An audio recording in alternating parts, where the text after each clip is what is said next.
Tú. Por aquí estamos. Buenas tardes a todos. Estamos felices de encontrarnos en esta nueva sesión de los talleres y charlas para la industria TI, organizado por Araucanía Digital para Chile, la verdad. Siempre decimos desde Araucanía Digital, desde el sur para Chile, hoy día desde Temuco. Estamos ya en nuestra cuarta sesión, en las cuales hemos estado conversando y recibiendo la experiencia de distintos expertos y distintos exponentes que son parte de nuestro ecosistema y que desde sus vivencias, desde su crecimiento nos han podido contar cómo le ha ido y esperamos que esto pueda servir como una referencia, como una guía, o como, puede ser como pasos a seguir o como pasos a no seguir. También es algo que puede ocurrir. Así que estamos contentos de poder estar acá. Mi nombre es Marcelo Peña, para los que no me conocen. Soy gerente de Araucanía Digital.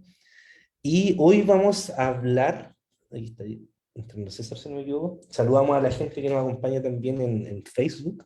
Ya estamos transmitiendo por allá. Y la verdad es que el tema de hoy es algo que a la mayoría le interesa, porque no es menor a la hora de hacer un negocio, que es cómo financias tu startup.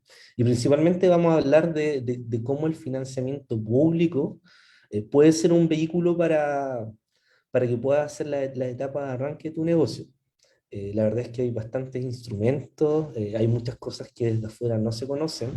Los que ya llevamos un tiempito más metido en esto, sabemos y nos damos cuenta que también hay harta burocracia. La burocracia no necesariamente es mala, sino que tiene que ver con un tema de mecanismos de control para el buen uso de los recursos.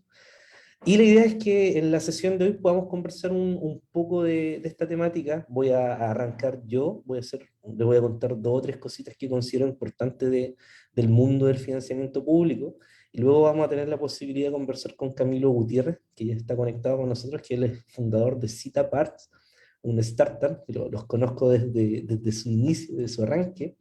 Y ellos están recién finalizando una etapa de financiamiento Corfo. Entonces Camilo nos va a contar los pros y los contras que tiene, y aquí puede sonar raro, si te pasan plata, ¿qué tiene de malo? La verdad que el tiempo que uno invierte, y aquí ya me empieza a adelantar la conversación, hay que evaluar realmente si es que todo lo que hay que hacer de repente lo amerita o no. Son decisiones de cada uno, son decisiones de cada negocio, depende de la ambición de cada negocio, pero luego vamos a conversar de eso. Así que, como les comentaba, para esta primera etapa, les voy a compartir acá mi pantalla y brevemente quiero hablarles de esto. Si me confirman, si es que ven de manera correcta, estaríamos avanzando. Tengo en el chat, sí, gracias Camilo. Perfecto, mira, es importante mencionar de esta lámina dos cosas. Lo primero es que aquí arriba se colocan etapas. Estas son las etapas que son parte del viaje del emprendedor de Corfo. El viaje del emprendedor de Corfo es una metodología que puso Corfo a disposición de los emprendedores, sistematizó todo el proceso que vive un emprendedor a través del tiempo, y entre el eje X está el tiempo y en el eje Y está la relación entre los ingresos y los gastos. Entonces ellos dicen, cuando tú empieza a pasar el tiempo y no vendes ni gastas. Y esto le puso dos nombres: la etapa de inducción, que es cuando el emprendedor decide emprender, y la etapa de pitch básico, que es cuando el emprendedor logra entender qué problema quiere resolver, hasta el momento en que toma la decisión de iniciar su negocio y empezar con la etapa de, si se dan cuenta, la relación aquí matemática simple, más gasto que lo que genero, por lo tanto se provoca una curva que baja en el eje Y y sigue avanzando a través del tiempo, y aquí estamos en lo que se denomina el famoso valle de la muerte. Esta es problema la etapa en la cual nos enfocamos en encontrar el match entre el problema y la solución.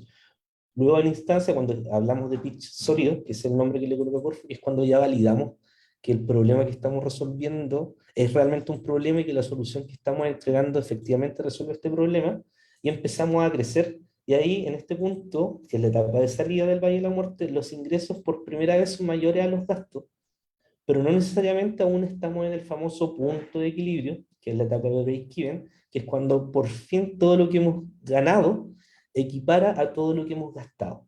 Y de ahí para adelante viene el famoso escalamiento o el crecimiento que podemos alcanzar con nuestro negocio.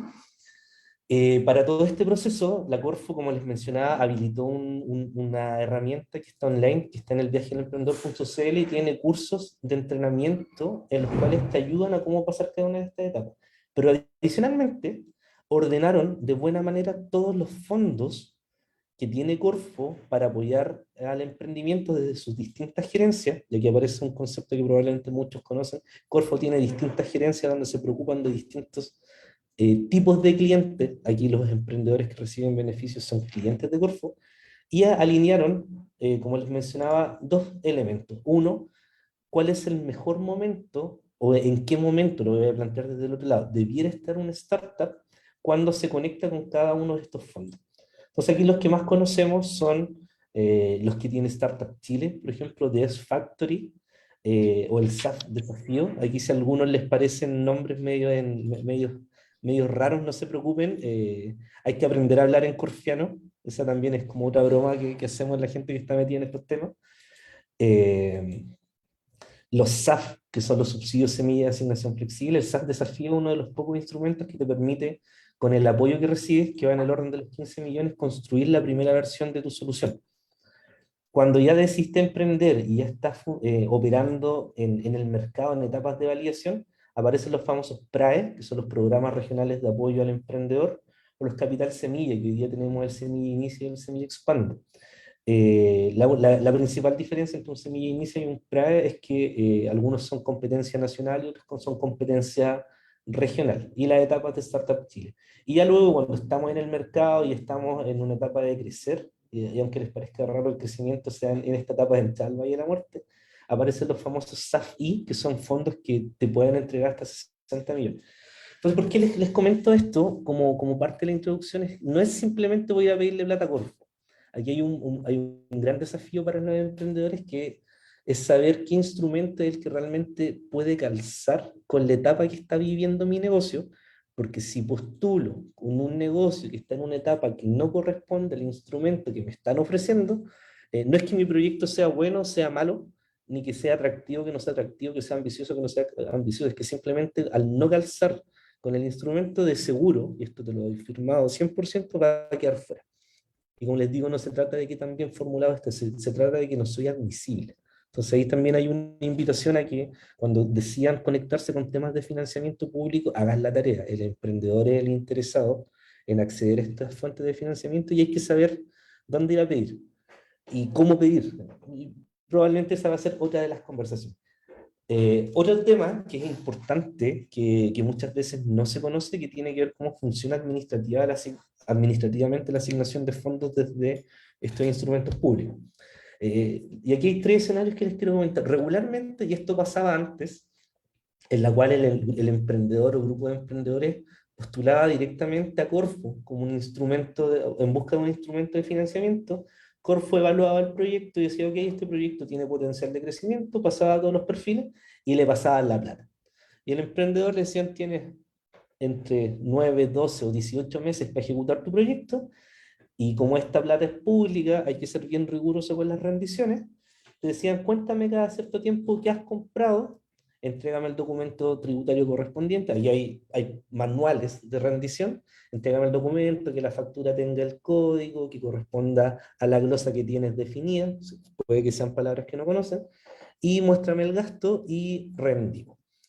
¿Qué pasaba con esto? Y esta es como una de las grandes situaciones que ocurrían y que hicieron cambiar el modelo, es que el emprendedor, como estaba dedicado a su negocio, muchas veces se perdía un poquitito y de manera involuntaria cometía errores administrativos que podían terminar, y esto pasó, en gastos rechazados. Entonces, yo soy un negocio, un emprendedor que contrata el desarrollo de una plataforma que me cuesta 8 o 10 millones y me equivoco en el proceso administrativo, el rechazo desde Corfo simplemente decía devuelve la plata. Y en esta instancia lo delicado era que las empresas podían quebrar. Entonces, para sacar el riesgo administrativo de la ejecución del negocio, Corfo empezó a trabajar con los denominados patrocinadores. Los patrocinadores son organizaciones especialistas y expertas en la administración de estos fondos públicos, fondos en la línea de emprendimiento. Aquí podemos encontrar a los agentes operadores, podemos encontrar a las incubadoras de negocio, podemos encontrar a otras instituciones que están metidas en la administración de recursos, y ellos, la lógica es la siguiente: yo como emprendedor postulo a Corfo, por ejemplo, en un capital semilla, Corfo hace todo su proceso y me dice, ok, te adjudicaste el fondo, búscate un patrocinador. Yo la plata se la paso a ese patrocinador y él te va a acompañar en el proceso para que tú no te equivoques y hagas bien la pega y adicionalmente, y te dediques a hacer tu pega, y no nos equivocamos en el administrativo. Por lo tanto ellos son los que administran o te ayudan a administrar los recursos. La mayoría de este tipo de instrumentos hoy en día, si tú no cierras el acuerdo o el contrato con un patrocinador, simplemente no puedes recibir los recursos. Y aquí los patrocinadores ponen sus reglas, siempre sujetas al manual de Corfo, los cuales te dicen una lógica de administración en base a remesas, que te dan la plata fraccionada y tú la rindes y accedes a la siguiente remesa, o bien contra reembolso, en los cuales el emprendedor, el grupo de emprendedores tiene que gastar la plata, rendir, y una vez que se rinde el gasto, la recibe. Y este es el modelo que hoy día opera para los PRAE y opera para los semi-inici, creo que para los semi-expande. Y hay otra figura que en la cual, que es como la evolución, digo yo, de que del patrocinador, que son los administradores de fondos, en los cuales, por ejemplo, una incubadora de negocios accede a un instrumento que puede ser un SAF de innovación con Corfo. Corfo le pasa la plata y le dice, ok, aquí tiene un fondo grande para que ahora veas tú cómo lo trabajas con los emprendedores y cuéntame regularmente cómo te está yendo, pero la relación con los emprendedores la manejas tú. Entonces hoy día esta figura ya no está funcionando porque era altamente riesgosa para el emprendedor, pero la figura del patrocinador o la figura del intermediario son figuras que están vigentes y que probablemente algunos de ustedes no sabían que esto funcionaba de esta manera. Esa es como la estructura en general de cómo se administran los recursos públicos hoy día que están disponibles para los emprendedores desde Corfo. Así que eso era una pequeña introducción de procesos o de contenido que podría resultarle interesante. Y quiero invitar a Camilo. Camilo, si puedes habilitar cámara y micrófono para que podamos arrancar esta segunda parte. Sí, me gustaría, Camilo, que te puedas presentar, nos puedas hacer un pitch, vamos a hablar pitch, de qué es lo que hace Cita, y que luego nos cuentes cómo fue el proceso de postular, de buscar capital primero, por qué decidieron que el capital público podría ser una alternativa, y luego vamos a ir conversando de cómo fue la experiencia.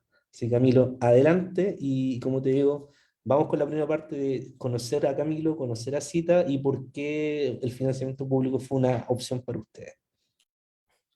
Muchas gracias, Marcelo. Hola a todos, los de Facebook, los de Zoom. Bueno, muchas gracias, Marcelo, por la invitación. Estoy muy contento de estar acá. Y me parece súper relevante lo primero que tú mencionas y que comentas acerca de los fondos concursables. O sea, uno tiene que manejar bien ese tema de saber a qué fondo postular, en qué etapa uno está. De repente hay mucha gente que tiene idea, mucha gente que dice, no, esto lo quiero desarrollar, o pasa tiempo y no lo hace. Hay que ubicarse dentro de esa línea de tiempo, en realidad. Bueno, como decías tú, mi nombre es Camilo Gutiérrez, soy director ejecutivo de acá de Citaparts, y Citaparts básicamente es un servicio que ayuda a las personas a encontrar los repuestos automotrices. Generalmente hacemos cotizaciones, muchas cotizaciones. Entonces, entre esas cotizaciones que conectamos con distintos proveedores, finalmente empezamos a dar con el repuesto, ya sea de un cliente de Santiago, un cliente de Temuco, de Arica incluso, y empezamos a conectar proveedores con clientes para que tengan su repuesto y luego puedan seguir andando con su vehículo. Eso es básicamente lo que nosotros hacemos. Ahora, de momento, en el camino nos hemos encontrado con muchas otras cosas que siempre son los desafíos que uno se va enfrentando, así que eso es lo bonito de estar trabajando en algo que es nuevo, en una idea que tiene que ser un poco disruptiva, sobre todo en este mercado de repuestos automotrices, que es como muy alejada de la tecnología y es como muy compartido entre ellos en su núcleo interno y no hacen como que la gente entre en forma de ayuda. Y bueno, haciendo alusión un poco a lo que me preguntabas acerca de por qué postulamos, por qué escogimos un fondo concursable. Bueno, si no me equivoco, el fondo, el Capital Semilla Inicia, fue nuestro tercer intento. Nosotros hicimos unos intentos antes. Probablemente no calzábamos por nuestra temporalidad, porque éramos muy nuevos con la idea. Y lo importante de esto, de ubicarse en donde uno está, es también leer las bases de los fondos concursables. Eso es muy relevante, las bases son largas, las bases son un poco tediosas, pero al fin y al cabo la combinación de las bases administrativas generales con las bases del fondo concursable te ayudan a alinearte acerca de en qué etapa estás tú y de a cuál puedes postular. Y de esa manera puede resultar mucho más fácil ocupar tu energía en rellenar ciertos formularios de postulación y no postular 3, 4 veces de manera simultánea, porque los fondos concursables son muchos, son demasiados, o sea, adentro hay oportunidades tremendas. Y el fondo el del capital semilla nosotros lo utilizamos porque, o sea, ¿por qué postulamos ese? Porque el requisito de entrada eran dos, básicamente. Un negocio que está recién empezando, recién empezando, o una idea de rápida implementación. Entonces, bueno, nosotros estábamos justo recién empezando. También hemos visto otros negocios con ideas que ahora se implementaron muy, muy rápido. Entonces, como que eso calza. Y todos los años las bases van cambiando y van mencionando como los distintos objetivos y lineamientos que se quieren cumplir, cuáles son los resultados esperados del fondo concursable. Eh, para nosotros en realidad fue algo fenomenal.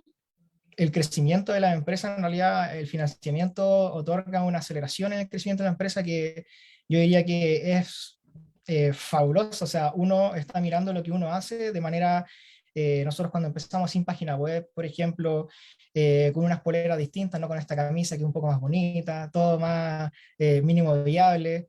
Entonces, al principio las ventas, el contacto con las personas era muy, muy lento, pero luego Corfo también entrega un plus adicional que es como la entidad propiamente tal que te está apoyando, nuestra entidad beneficiaria también, que explicabas tú al principio, Marcelo, acerca de esta entidad que nos tiene que acompañar durante todo el proceso, fue Open Buchef de Universidad de Chile. Entonces ellos también se movieron mucho. Yo diría que estas son unas características ya el pro de por qué levantar capital.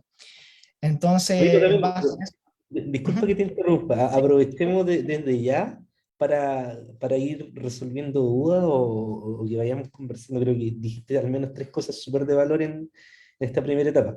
Nos contaste que este era el tercer intento de postulación.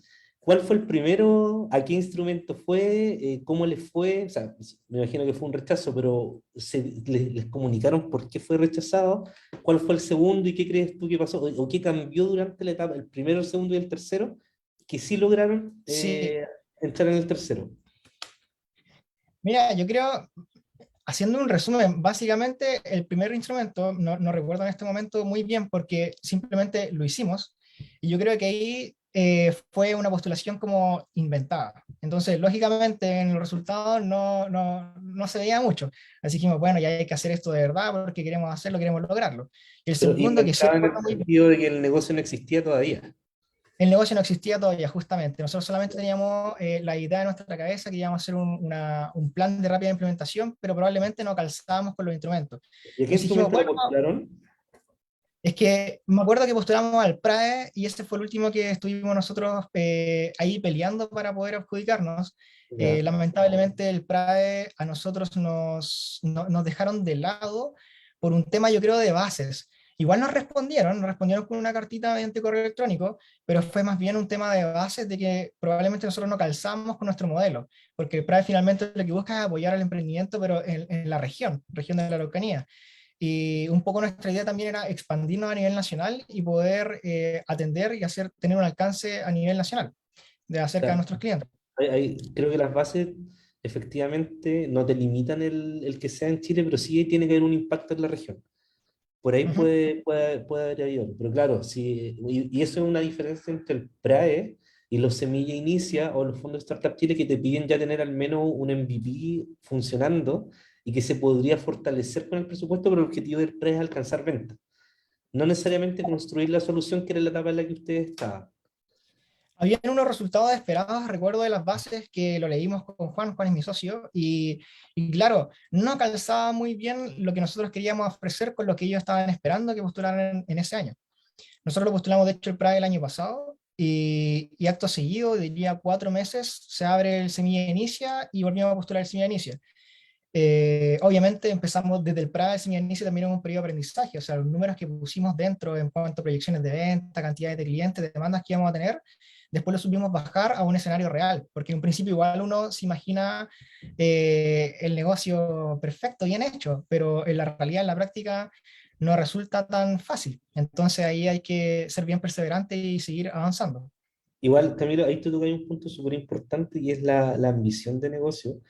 Y es una conversación que se ha tenido varias veces en relación a cómo te lo plantea Corfo. Corfo dice queremos negocios dinámicos y te da la definición de que es una empresa, primero, que tiene base escalable y que es capaz de llegar al $1.000.000 al tercer año. Claro, Entonces, exacto. cuando tu modelo la interpretación que le trato de dar yo a eso es que no necesariamente te van a exigir el millón, pero que el modelo eventualmente, si crece y si explota, tenga una estructura para llegar a eso. Y ese es como el atributo de la escalabilidad. Por ejemplo, si yo tengo una cabaña que tiene más fácil, 10 habitaciones, y cada habitación cuesta 100.000 pesos el día, si estoy a full capacidad voy a vender 1.000.000 al día, con las 10 a 100.000, ¿cierto? En un mes voy a vender 30 millones, si es que tengo capacidad total, y en 12 meses multiplico 3 por 2, ¿cierto? Tengo 360 millones al año, y el próximo año voy a vender lo mismo, porque sigo teniendo una cabaña con 10 habitaciones que cuesta 100.000 pesos. Entonces ese es un negocio Claro. no escalable, ¿cierto? Es de proyección lineal. En cambio, lo que ustedes hacen tiene la característica de ser escalable, porque podrían primero partir en la región y atender a los clientes, podrían vender en todo Chile con la misma herramienta, podrían vender en toda Latinoamérica con la misma herramienta. Lo único que tiene que ir cambiando es la operación local, que creo que la hacen en base a runners también. Entonces, eh, creo que el criterio es cuando miramos este concepto del negocio dinámico que tiene que vender $1.000.000, que efectivamente el negocio soporte este modelo de crecimiento y no necesariamente que lo vaya a vender. Porque claro, te piden $1.000.000, tú pusiste proyecciones ambiciosas, pero después dijiste, oye, realmente no son tan aterrizantes. Ahí hay un tema. Por ejemplo, nosotros consideramos como el área de repuestos automotrices, consideramos los vehículos a nivel nacional, o sea, más de 5 millones de vehículos rodando a nivel nacional. Dijimos, bueno, con esa cantidad, con esa cifra, y los vehículos que constantemente necesitan repuestos que se van desgastando, podríamos alcanzar una cantidad de clientes grande, enorme, y nosotros planteamos para Simia Inicia, que fue como un poco que aterrizamos más esta idea, dijimos 2.160 clientes en un año. De esos 2.160 clientes, en estos momentos, en 10 meses, hemos hecho clientes potenciales, no más de 300, yo diría 300 clientes potenciales. Y ventas, el número baja mucho más en cuanto a los clientes que compraron. Entonces, uno primero tiene como esa idea, esa percepción de que podría ser mucho más, y ahora nos vemos como en la práctica enfrentado a algo distinto. Ahora, no obstante, también sigue siendo una validación comercial y validación técnica, que es lo que busca el Core Fosim Inicio, o sea, los objetivos de venta y de clientes que nosotros propusimos en la postulación fueron cumplidos en un 100%. Ah, perfecto, pero ahí no entra, partimos de la pregunta de, claro, ¿qué pasó la primera y la segunda y por qué sí en la tercera? Y un poco la respuesta es porque efectivamente tenían evidencia real de mercado, tenían unas proyecciones mucho más aterrizadas, y no sé, a nivel de Claro. equipo, a nivel de MVP ya habían hecho experiencias. O sea, yo me acuerdo que ustedes se pasaron harto tiempo en la calle viendo cómo funcionaba realmente la cosa, po. O sea, ya había una experiencia real. Camilo, Corto el audio. ahí sí, yo te Ah, escucho. igual. Eso, ya. No, te decía que claro, pues, al tercer intento ya venían con una curva de aprendizaje, ya venían con evidencia de la calle, habían podido bajar los números a números un poquito más reales y probablemente lo que habían hecho a nivel de MVP, del producto mínimo viable que es necesario para estos instrumentos, ya algo existía, no era la pura idea. Claro, sí, pues lo que nosotros hicimos de primera instancia, nos fabricamos una, o sea, nos regalaron una polera, a mí y a mi socio, muy simple, con un logo X, cita decía, y una rueda dentada, y que nosotros empezamos a pasear por Temuco y empezamos a ver cómo funcionaban los locales. Y finalmente, para poder como validar eso, nos fuimos a Santiago, porque en realidad en Santiago es donde está la masa. Y también fuimos allá, nos paseamos por los locales de repuesto y pudimos ya validar esta hipótesis de que había un problema, que el cuello de botella estaba en las cotizaciones de los repuestos. Entonces, claro, de esa manera empezamos y al principio, obviamente, como decías tú, los números muy, muy grandes, pero cuando empezamos a aterrizar todo esto que vimos en terreno, cuánta gente iba a diario, cuántos vehículos se enfermaban, por así decirlo, empezamos ya a hacer una postulación que es mucho más realista, ¿sí? Esa es la verdad, mucho más realista. Camilo, mira, empecemos a avanzar en el proceso. Cita, pasan 3 procesos, fracasan 2, el tercero lo adjudica, le llega el mail bonito, ¿cierto?, de Corfo que dice felicitaciones, quedaste entre los seleccionados del programa, tienes 15 días para cerrar tu contrato con con el patrocinador. ¿Qué le pasa ahí Claro, al emprendedor cuando recibe esto? ¿Cómo fue el proceso de encontrar un patrocinador? Que sí, hay varios proyectos que no formalizan por no tener patrocinador. Eso pasa.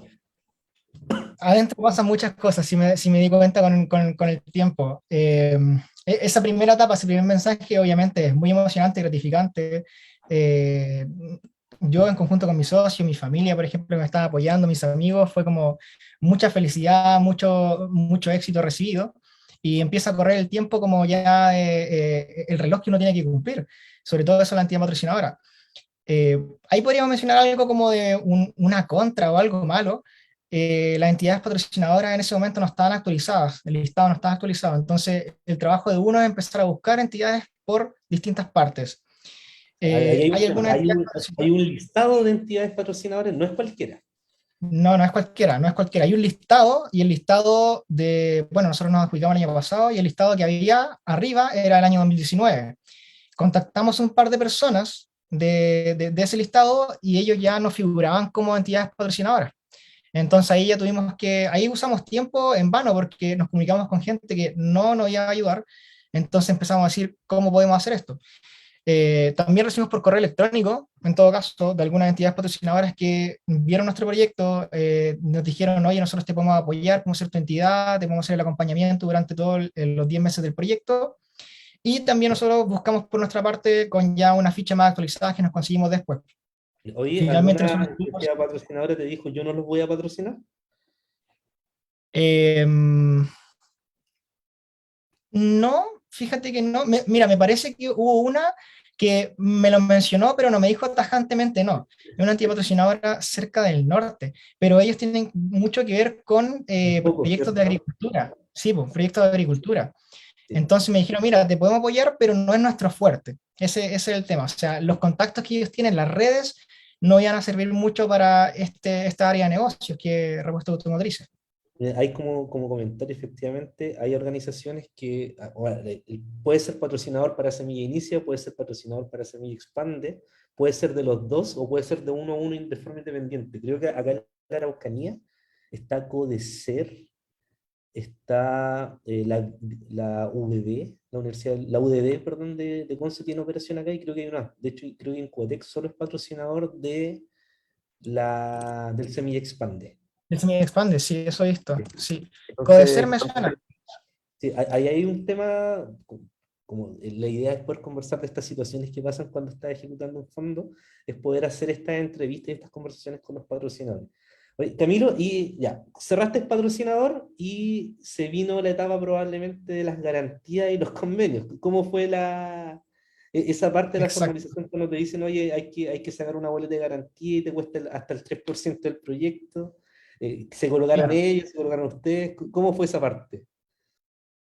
Sí, bueno, eso es muy enredado. De hecho, hubieron muchas reuniones y nosotros finalmente nos quedamos con OpenBootchef y ¿Ya? les preguntábamos a ellos, oye, pero ¿cómo tenemos que hacerlo con la póliza de garantía? En las bases, de hecho, se mencionaba una parte, algo del 3%, y le decíamos, oye, pero esto tienen que colocarlo ustedes, lo colocamos nosotros, ¿cómo lo hacemos? Ellos también se enredaron mucho. Hubieron muchos correos entre medio que iban y venían, iban hacia Corfo también, de Corfo volvían los correos hacia la Universidad de Chile hacia nosotros, y realmente yo no entendía el proceso, no entendía acerca de la póliza de garantía. Más adelante con el tiempo, ya obviamente conversando con OpenBootchef, entendimos mucho mejor, pero fue un enredo y no solamente de parte de nosotros, sino que todos los emprendimientos que eran apoyados por OpenBootchef alegaban lo mismo. Eso fue muy cómico y fue al principio. Fue un momento bastante tenso porque tampoco nos conocíamos entre nosotros. Pero finalmente la póliza igual es simple, la tenemos que pagar nosotros, si no se puede rendir, por ejemplo, ante Corfo como el proyecto, sino que tiene que ser un aporte propio, pero tampoco puede ser rendido como aporte propio, sino que tiene que ser como capital de la empresa. Eso tiene que ser pagado como capital de la Ya. empresa. Eso no lo había escuchado, pero puede ser política del agente operador. O sea, aquí Corfo, es importante, pone las líneas base, pone algunas limitaciones de lo que no puede hacer el agente operador, pero fuera de eso, el agente operador puede inventar lo que quiera. O sea, no tanto así como lo que quiera, pero tiene libertad. Porque claro, Sí, por ejemplo, hay un beneficio de que te patrocine la UFRO con la incubadora, que es como una entidad pública y Corfo también es público. Chuta, ¿qué pasó aquí? Ahí volví. Como Corfo también es público, ujú, no hay que garantizar entre instituciones públicas, pero sí te hacen firmar un pagaré como persona, como empresa que te hace responsable de los fondos. Entonces, ese costo de garantía no te toca pagarlo.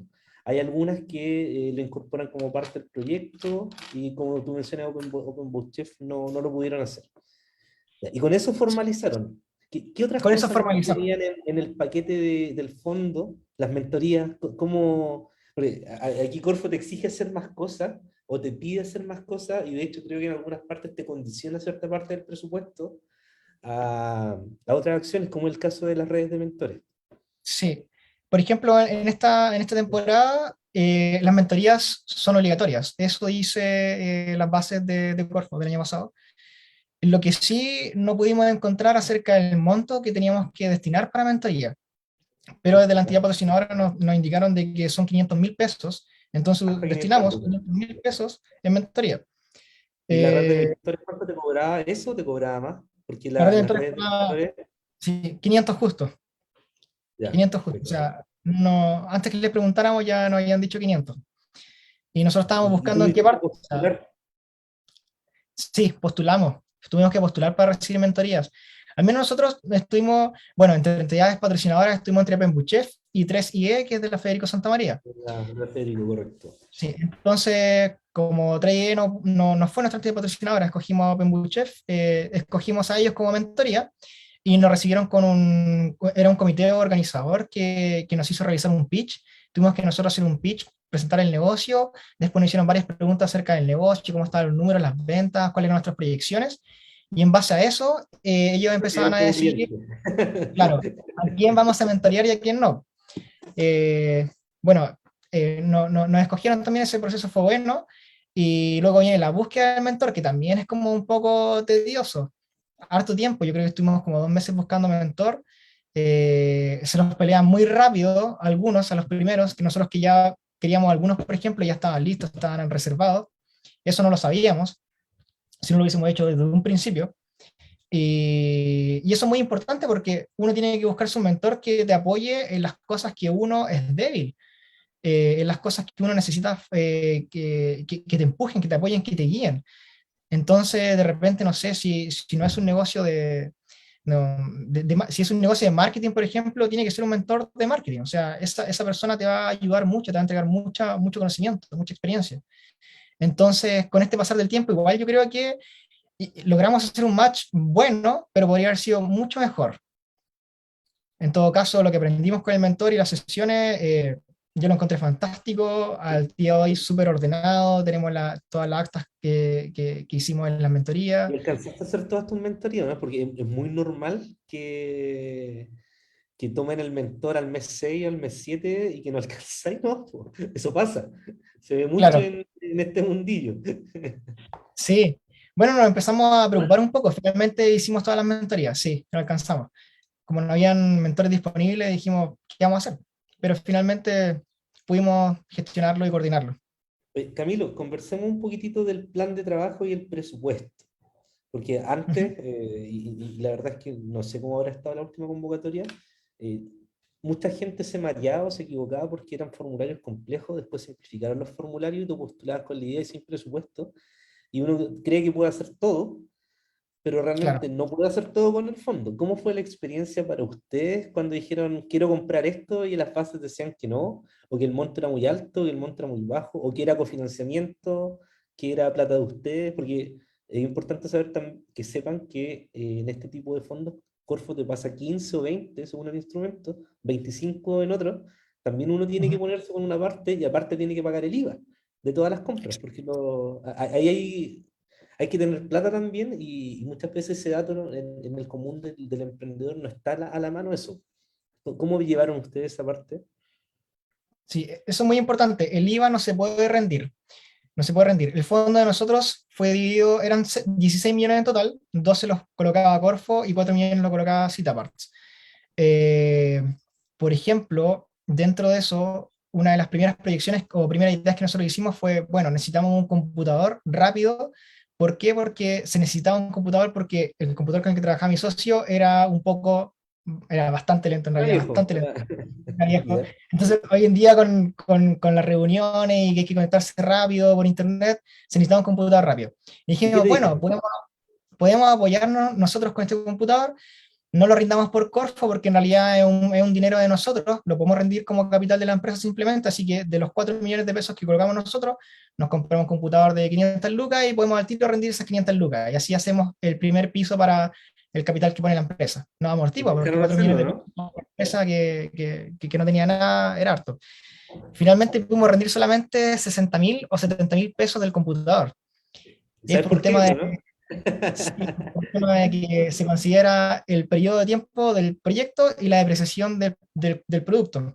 Correcto. En un computador te Ajá, dice la depreciación acelerada, creo que en 5 o 6 años, y si el proyecto así dura es. 10 meses, tú puedes rendir 10 de los 60 meses y solamente esa parte, y no puede ser con cargo al subsidio, creo que es solamente con cargo al cofinanciamiento. Eso pasa Claro, con cualquier rendición de activos depreciables finalmente. Estos instrumentos o sea, en realidad te restringen la compra de activos porque lo que esperan es inversión al negocio que pueda, ojalá, materializarse vía comercialización, porque la comercialización atrae ventas y las ventas te pueden permitir comprarte un computador. Esa es claro. como la mirada que le Ese ponen. cambio es lógico. Ujú. Sí, y lo otro es que también creo que es una política interesante como para evitar la malversación, que si te compráis con un computador, termina el proyecto, o antes pasaba eso, o dicen que pasaba, que la gente se compraba una máquina, terminaba el proyecto y vendía la máquina. Claro, Hay claro. historias de eso que en tiempos anteriores se hacía, por eso hay fondos que son estrictamente para inversión en activos, pero la mayoría de estos fondos que son de startup o con foco en crecimiento de startup tienen esta mirada enfocada en la comercialización o en el diseño de producto y no en activos. Entonces también, si quieren un fondo para comprar activos, Corfo con este instrumento no es el vehículo. Hay otros que te pueden Claro. permitir financiar eso. Y que son muchos emprendimientos muy nuevitos, muy nuevos, entonces no se sabe si después van a seguir funcionando o no. Es mucho Correcto. riesgo colocar ahí. Así que bueno, de esos 500.000 que nosotros proyectamos, ese computador lo compramos como al mes 3 si no me equivoco, nos cambió un poco el panorama porque dijimos, bueno, al tiro tenemos 500.000 que pone Cita como capital, entonces tenemos que poner ahora 3.500.000. Bueno, que genial, nos amortiguamos 500 lucas, pero no fue así, así que eso también fue un cambio. Y dentro de eso tuvimos que planificar un poco, como arreglar nuestra carta GANI y presupuesto para poder ajustar las finanzas en otros ítems, en otros lugares. ¿Qué tan Eh, flexible es partir con un plan y cambiarlo a mitad de camino? sí, mira, personalmente, por mis conocimientos, yo considero que una carta GAN, una planificación, siempre va a sufrir modificaciones, o sea, siempre van a haber cambios en el camino. Ahora bien, siempre también hay que como visualizar estos 10 meses que fue el proyecto, por ejemplo, cuáles podrían ser esos posibles cambios para después cuando uno tenga que hacer realmente el cambio, porque se permite solamente una vez hacer un cambio, una reitemización. Entonces, uno tiene que tener la película bien clara para que después cuando haga ese cambio, el cambio sea correcto y efectivo y no sobre dinero o no falte dinero para tener que volver o que nos pasamos el presupuesto, etcétera. Al principio, nosotros planificamos muy flexible todas las actividades, dejando así con margen de seguridad en cada ítem de dinero, por ejemplo, también en plazos, y finalmente nosotros venimos a hacer una reitemización al mes 8. Al mes 8. Ahí en el mes 8 ya uno tiene la película súper, súper clara, entonces dice, bueno, Te quedan este dos momento meses para terminar. claro, claro. Entonces, aquí conviene hacer la reitemización, y de hecho nosotros reitemizamos, movimos fondos desde 4 ítems a otro ítem. Y eso fue todo. O sea que le inyectamos plata al desarrollo de la plataforma web. Eso fue lo que Ya, hicimos. conversamos un poquitito de eso. Si tuvieses que nombrarme como 3 o 4 cuentas principales del proyecto, ¿en qué se gastaron los 16 millones más IVA? En este semi-inicio de Cita. ¿Para qué le sirvió a Cita? Sí, lo fundamental y lo que yo recomiendo es recursos humanos. O sea, cuando uno trabaja y sobre todo aquí que el emprendimiento lo hace por amor al arte al principio, es bueno también dejarse un dinero para remunerarse. Tanto mi socio como yo nos remuneramos con el dinero de Corfo. Eso es fundamental, nos ayuda también en el ánimo, nos ayuda a trabajar, estamos percibiendo que estamos trabajando con remuneración. Pero, ojo, Eh, hay reglas para pagarse. No puedes, de hecho creo que es mucho más bajo que el sueldo de mercado. Creo que el sueldo sí, o está sea, en los 600 o 700 mil máximo mensuales. claro, eh, eh, y bueno, yo ahí tengo mi mirada respecto a ese tema, pero de ahí la comento. Sí, bueno, 700.000 pesos entre dos personas a lo largo de 10 meses es demasiado, o sea, se va la plata del levantamiento completo. Sí. Hay que jugar con eso. Pero bueno, eso fue una de las materias importantes porque hay que remunerarse, hay que pagarse. Lo segundo fue el área de desarrollo de nuestra plataforma web, en realidad el área informática, y lo tercero que también tuvo harto dinero fue el marketing, porque sabíamos nosotros de que los resultados esperados de este proyecto era validar de manera técnica y comercial nuestra solución. Y dijimos, bueno, si vamos a validar esta solución, necesitamos ponerle inyección a estos ítems: informática, desarrollo de plataforma web y marketing. Muy acertado en todo caso. No pensábamos que el desarrollo de una plataforma web costaba tanto dinero. Nos llevamos una sorpresa en el camino. O sea, yo tenía conocimiento en realidad acerca de eso, pero igual después, cuando cotizamos con distintas empresas, nos dimos cuenta que todos nos entregaban un precio similar y decíamos, bueno, realmente esto es caro y ocupa mucho dinero de levantamiento. Y el tema de marketing también es fascinante. Yo creo que es uno de los ítems que también uno tiene que agregarle dinero, harto dinero, porque con el marketing finalmente uno se hace conocido, y hoy en día un negocio digital con una campaña en Google Ads, por ejemplo, o Facebook Ads, es totalmente considerable. O sea, el retorno de la inversión es poderoso, es muy, muy bueno. Ahora, también lo que me plantea es súper orientado a los objetivos del fondo. O sea, creo que la elección es buena de cómo distribuir los recursos y también ahí tiene mucho que ver el acompañamiento que te hace el patrocinador. De claro, pagar algo de plata para el equipo, lo que tú mencionabas de que efectivamente pagarse sueldo de 700 lucas cada uno, tenía 1.400.000, y en menos de 10 meses te gastaste la plata en sueldo y no alcanzaste a hacer mucho más.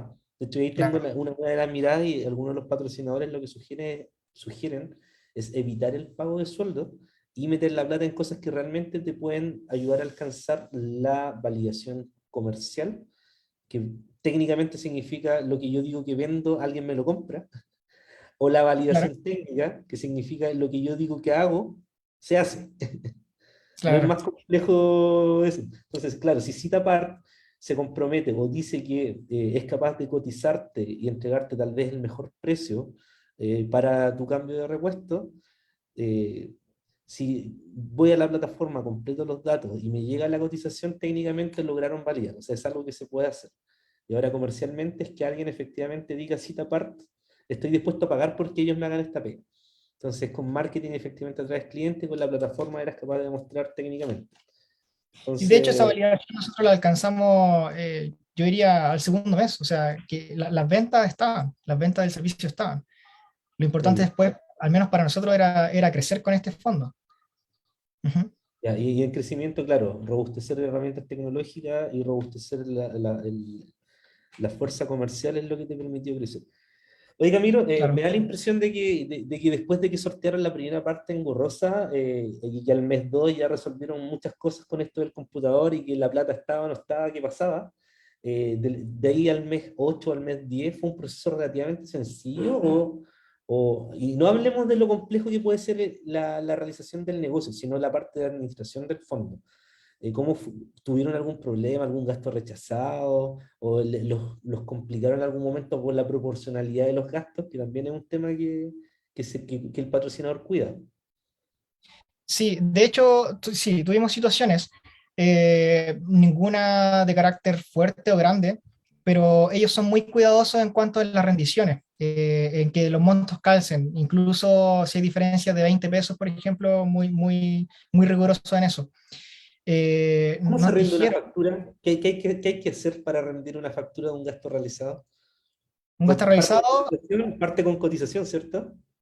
No, en este momento nosotros simplemente compramos, por ejemplo, con factura, y nosotros tenemos que subir una planilla Excel que está en línea en la nube, Ya. y empezamos a detallar la fecha de la factura, el RUT del proveedor, la razón social del proveedor, la factura detallada en monto neto, el IVA, el total, luego el monto pagado, porque de repente no siempre uno va a rendir todo, la fecha de pago, en la descripción de por qué el pago, o sea, por qué compramos eso, y creo que eso. Deberían haber algunos campos más, que es como, ¿La factura tenía que tener alguna característica especial? sí, la factura es muy importante que uno la solicite y que la descripción de la factura diga a qué código va dirigido, a qué código de proyecto va dirigido esa factura. En el caso de nosotros, Las facturas generalmente iban con 20 INI 145048, que es el código de nuestro proyecto. Y Y la gente aparte, el comprobante no del te toma en cuenta pago eso. y pagado desde la cuenta de la empresa, ¿cierto? Porque no Y podían claro, pagar desde la cuenta de los socios. claro, ese es un detalle muy importante. De hecho, ese fue un momento en donde nos demorábamos un poquito porque teníamos que abrir cuenta bancaria. Y Cuenta teníamos empresa. que pagar claro, desde la cuenta empresa, disculpa, sí. Y teníamos que pagar desde ahí porque tiene que ser todo ahí bien transparente. En el caso de que si fuese a rendir algún gasto que hice yo, por ejemplo, o Juan, que éramos del equipo, teníamos que hacer una serie de papeles que era como firmar casi ante notario de que habíamos La, gastado eso. la trazabilidad del gasto, le dicen. Claro, claro, ¿no? Y eso no me tocó nunca hacerlo, no nos tocó nunca, pero debe ser horrible, debe ser horrible. Porque ya la Y notaría uno ya entonces se ahí demora un resto. tuvieron que esperarse hasta tener la cuenta empresa para poder ejecutar gastos. De hecho, sí, es un detalle importante y había olvidado de que nos tuvimos que esperar, porque cuando abrimos la cuenta empresa, nos pudieron depositar la remesa. O sea, nosotros nos hicieron dos remesas, dos veces nos pasaron 6 millones de pesos. Pero una vez que la cuenta estaba abierta, ahí nos depositaron el dinero. Antes no podían depositarlo a mi cuenta personal, por ejemplo, o a la de Juan. No, no dejan. O sea, hay temas administrativos y no sé si tú validas o confirmas la primera de las declaraciones de que por qué existen patrocinadores para que el emprendedor no se equivoque, porque equivocarse aquí es caro, es complicado y es delicado. La Sí, pega del patrocinador la hace, lo vale. Porque aquí hay que mencionar que Corfo le paga a los patrocinadores por administrar tu fondo y si a ti te va bien, en el sentido de que tú alcanzas las metas, tanto técnicas como comerciales, reciben bonificaciones. Entonces aquí la pega del patrocinador es ayudarte que a ti te vaya bien. si no me equivoco, es el pago por overhead, algo El así se overhead, llama. correcto, Ajá, tal cual. sí. Quería pronunciarlo bien, pero no me resulta. Es que hay emprendedores que creen que esa plata sale de tu fondo, pues, pero es aparte, Yo Corfo paga pensaba, aparte, no sale sí, de yo tu pensaba, lado. no, Sí. no, para nada. Oye, Ujú. Camilo, ¿y termina el proyecto y nos vamos para la casa o qué viene después? ¿Que me gasté la plata? Claro, bueno, nosotros terminamos el proyecto, ya lo entregamos de hecho, y obviamente no es solamente vamos para la casa, sino que ahora hay que seguir luchando. Nosotros nos encontramos por ahí en el Valle de la Muerte, donde, bueno, todavía los costos son más grandes que los ingresos, así que no estamos bien posicionados en el valle, pero necesitamos salir de eso. Entonces, yo creo que el objetivo de cualquier emprendimiento es seguir creciendo y con eso uno puede también apostar a capital público nuevamente o capital privado incluso. Pero también uno no siempre tiene que vivir de los capitales que uno puede levantar, sino que también tiene que formar que el negocio crezca y se sustente con lo que uno está generando. Y eso es muy importante porque de repente escuchamos historias de gente que se apega mucho y que postula muchas veces a fondos concursables y finalmente el avance que hacen no es mucho. Uno tiene que enfocarse muy bien en que el avance que va a realizar le va a generar estos ingresos suficientes para poder sustentarse. En este momento nosotros estamos en realidad un poco detenidos de la campaña de Google Ads, que fue lo que nos ha dado más, y estamos analizando la estrategia del modelo de negocio de nuestro servicio, porque necesitamos saber ahora cómo vamos a poder enfrentarnos a esta siguiente demanda, a este siguiente nivel de demanda que estamos obteniendo. Y ha sido bastante complicado estos últimos 2 meses, diría yo, pero lógicamente tenemos que sortear eso y poder ver cómo podemos atender a más y más personas. Claro. Oye, Camilo, si tuviésemos que ya preparando un cierre, tres cosas buenas, tres cosas malas, tres cosas que recomendarías que hagan, tres cosas que no recomendarías que hagan en relación a postular mi negocio a financiamiento público y adjudicar, si es que tengo la posibilidad de adjudicármelo. Tres buenas y tres malas primero, de recibir este tipo de apoyo. Claro, tres buenas. El crecimiento es muy rápido. Hay plata. Eh, Hay plata para hay gastar. plata, crecimiento muy rápido. Uno conoce muchas personas dentro del ecosistema emprendedor con las cuales se conecta. Nosotros conectamos con una persona que es dueño de un local de repuestos en Santiago, más que local de repuestos es de una rectificadora de motores, ya eso es como algo más mecánico. Esa persona luego quedó con nosotros como que nos empezó a llamar constantemente y empezamos a hacer reuniones informales y hasta el día de hoy nos ha entregado mucha información muy relevante y nos ha ayudado mucho en nuestro modelo de negocio, nos ha ayudado demasiado. Entonces, y esa persona la conocimos porque estábamos en Corfo, o sea, más que Corfo estábamos desarrollando este proyecto. Entonces, Claro. eso igual es muy relevante, las redes de contacto. Y un tercer adjetivo positivo, ¿qué podría ser? Eh, yo mencionaría algo personal. A mí me encanta direccionar proyectos y en realidad yo lo pasé genial direccionando este proyecto ese mi inicio. A mí me encantó, me gustó mucho. Así que Profesionalmente se adquiere experiencia, porque finalmente administras presupuesto, administras equipo, o sea, toca hacerlas todas. sí, yo diría que sí. A mí me aventajó porque soy ingeniero civil industrial. Entonces, dentro de eso, igual vi direccionamiento de proyectos, un poquito de finanzas. De hecho, tenía experiencia con otro proyecto anterior que fue un fondo de desarrollo institucional en la UFRO. Ahí también tuve que manejar dinero y rendir dinero.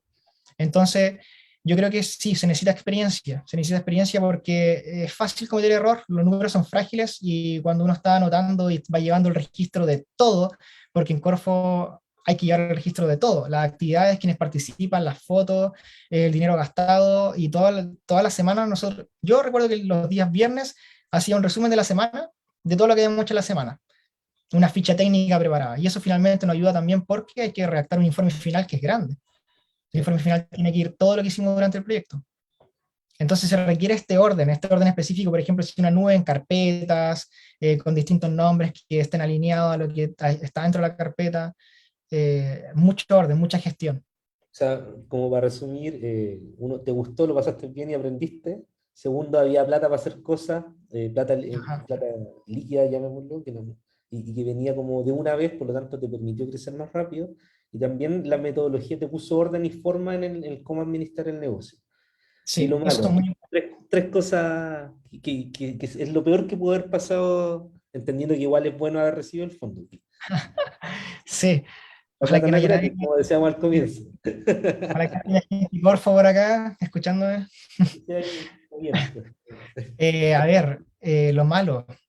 Yo diría que lo primero que podría ser negativo es como la burocracia, que es normal en realidad, es muy normal, porque se tiene que asegurar que se está haciendo bien las cosas, pero es un poco negativo porque uno está a la espera de. Entonces, estando a la espera de, uno de repente dice, hago esta actividad, no la hago, ¿qué tengo que hacer? Esperamos, ¿cómo lo hacemos? Y el tiempo empieza a pasar.